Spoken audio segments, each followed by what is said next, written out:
Amateka y'u Rwanda ni maremare kandi avugwaho byinshi utavugaho uyu munsi umwe ngo yarangize. Uhereye mbere y'umwaduko w'abazungu kugeza muri uyu mwaka wa 2022, gusa twifuje kubagezaho bimwe mu bintu by'ingenzi byayaranze, cyane cyane muri politike, twifashishije amavomo atandukanye kugira ngo n'urubyiruko rutaziho byinshi rugire icyo rutoramo. Ikaze.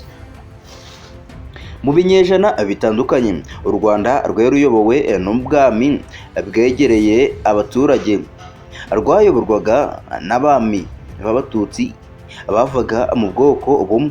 Umwami yafashwaga n'abatware batatu b'ingenzi, ari bo umutware w'umukenke wari ushinzwe ibintu byose birebana n'ubworozi bw'inka, umutware w'ubutaka n'umutware w'ingabo. Umwami niwe wari umugaba w'ikirenga.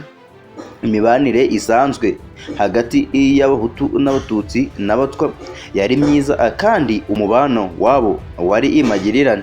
Mu 1899 u Rwanda rwatangiye gukolonizwa n'Abadage. Mu mwaka wa 1919 ishyirahamwe ry'ibihugu CDN ryahaye u Rwanda Ububiligi kugira ngo buruyoborere mu buryo buziguye. Amateka y'u Rwanda agaragaza ko u Rwanda rwayobowe n'abami 28 n'abaperezida batandatu guhera mu mwaka w'igihumbi, aho inyandiko nyinshi zitajya zibasha kurenga ngo hagaragazwe y'amateka y'imiterere y'u Rwanda rwa mbere y'uwo mwaka, cyane ko na Gihanga u Rwanda yayoboye guhera icyo gihe abivuga ko ariho u Rwanda ruhera.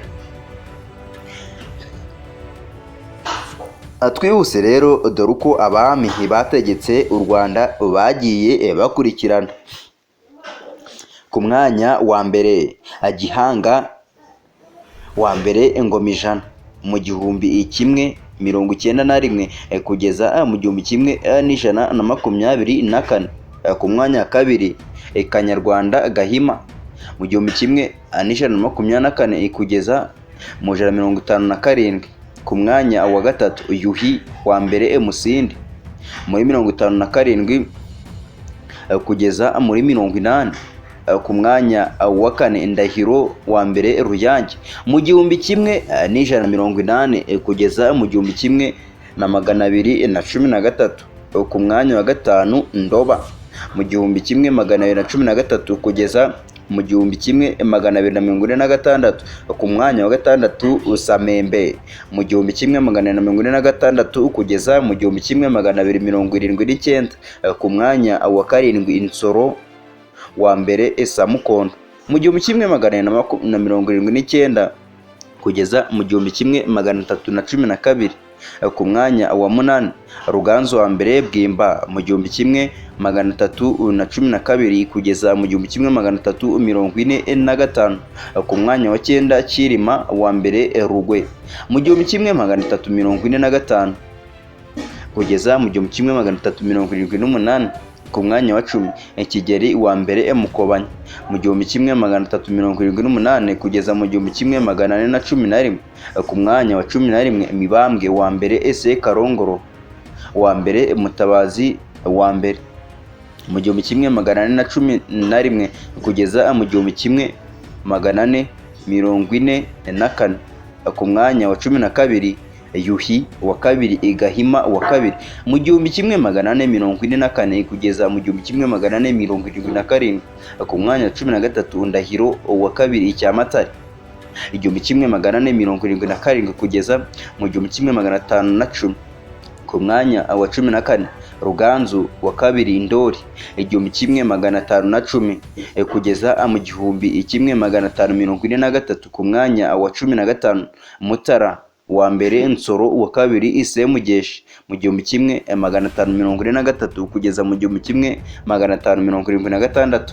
Ku mwanya wa 16 Kigeli wa kabiri Nyamuheshera 1576 kugeza ku 1609. ku mwanya wa 17 Mibambwe, uwa kabiri Ise Kalongolo, uwa kabiri Gisanura. 1609 kugeza mu 1642. Ku mwanya wa 18 Yuhi, uwa gatatu Mazimpaka.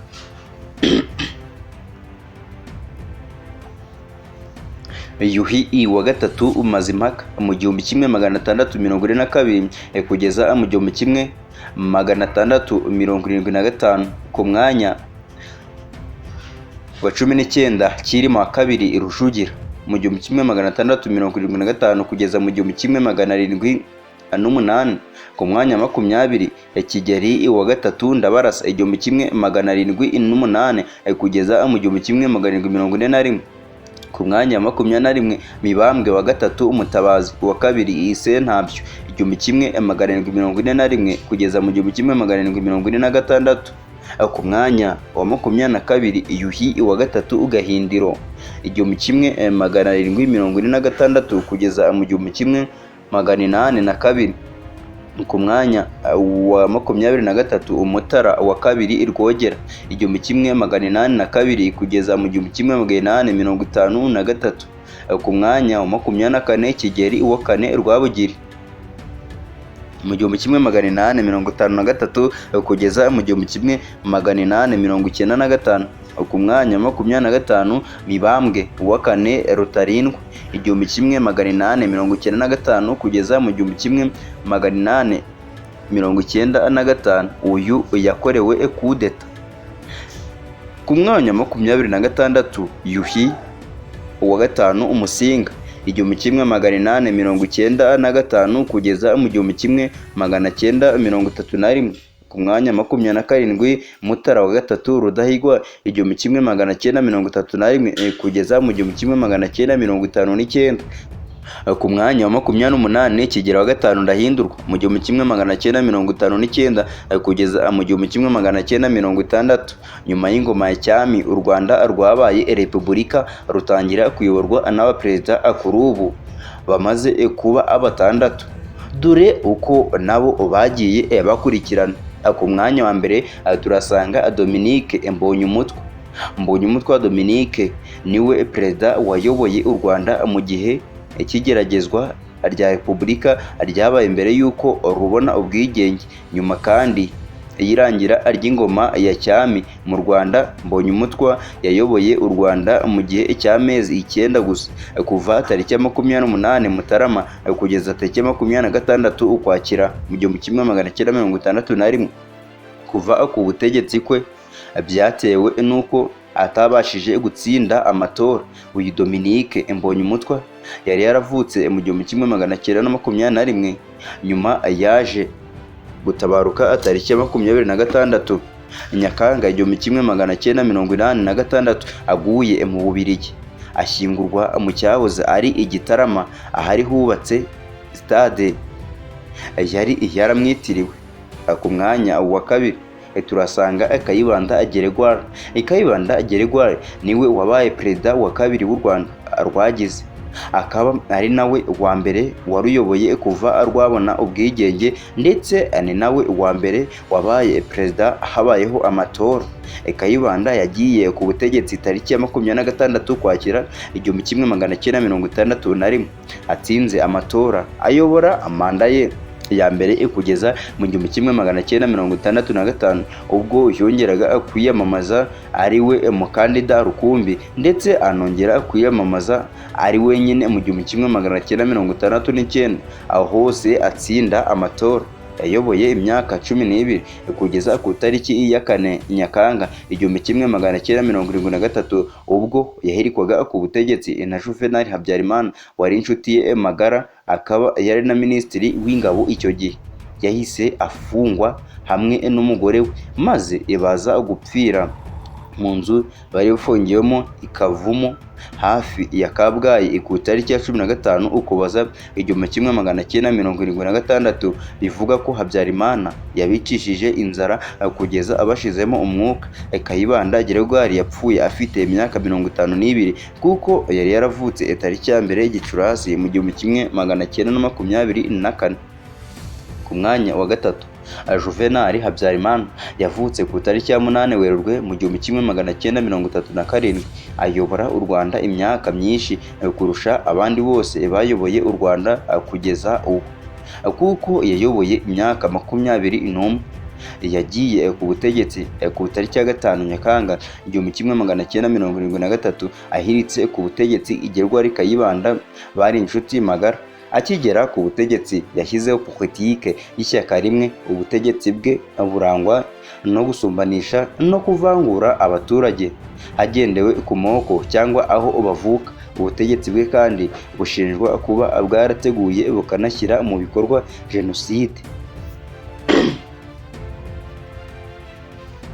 yakorewe Abatutsi muri Mata 1994 yahitanye inzirakarengane zisaga miliyoni.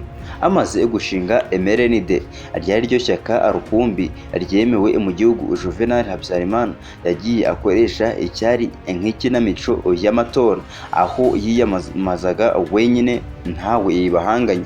Amatora ya mbere yiyamamajemo wenyine nayo ku itariki ya 24 Ukuboza 1978, aho byatangajwe ko yatowe ku majwi 98.9%. Ayakurikiyeho yabaye itariki ya 19 Ukuboza 1983, nabwo bitangazwa ko yatsinze ku majwi 99.97%, naho andi yabaye itariki ya 19 Ukuboza mu 1988 byatangajwe ko yayatsinze ku majwi 99.98%. Yaje gupfa ku itariki ya 6 Mata 1994 nyuma yo kurasirwa mu ndege ye avuye mu mishyikirano y'amahoro ya Arusha yishanwa na Perezida w'u Burundi Cyprien Ntaryamira.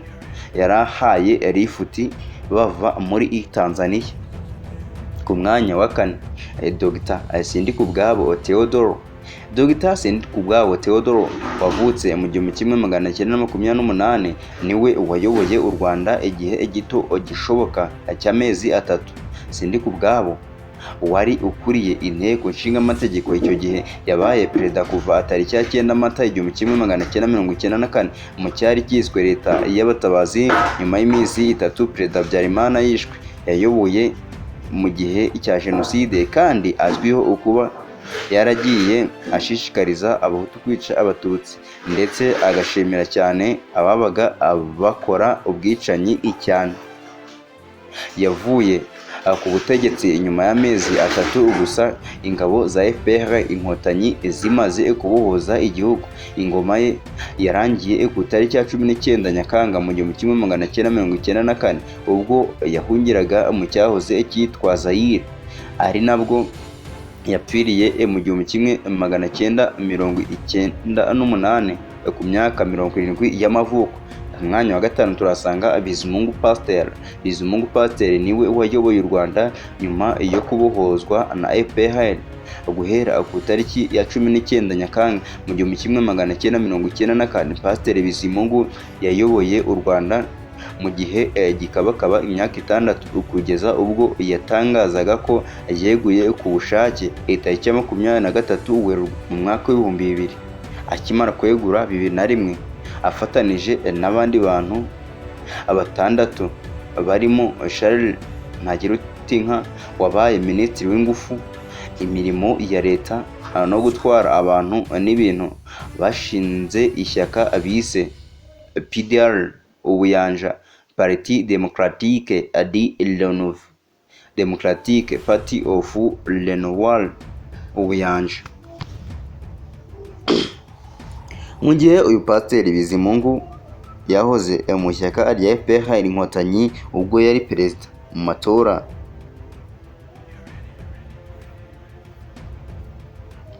ku mwanya wa 6 turasanga Paul Kagame. Nyuma yo kwegura kwa Bizimungu, Paul Kagame wari vice perezida niwe wahise amusimbura ayobora inzubacyuho guhera ku tariki ya 22 Mata mu 2000. Mu 2003 Perezida Paul Kagame yatowe n'abaturage ku bwiganze bw'amajwi kugira ngo ayobore igihugu muri manda y'imyaka 7. Muri iyo myaka 7 igihugu cyateye imbere mu nzego zitandukanye zirimo urw'ubukungu, imibereho myiza y'abaturage, cyubaka n'urwego rwa politike ku buryo butangaje, gikomeza kurinda amahoro n'umutekano byari bigezweho n'ubumwe bw'Abanyarwanda. Muri 2010 Perezida Kagame yongeye gutorerwa manda ya kabiri kugira ngo akomeze ateze imbere igihugu ndetse azamure imibereho y'Abanyarwanda bose. Yongeye gutorerwa manda ya gatatu muri 2017 nyuma yo kuvugurura itegeko nshinga agakurwaho ingingo y'umubare wa manda umukuru w'igihugu atagomba kurenza. Nyuma y'amatora ya referendum yabaye muri 2015 akaba afite uburenganzira bwo kuzongera kwiyamamaza nyuma yo gusoza iyi manda muri 2024. Hasta la vista.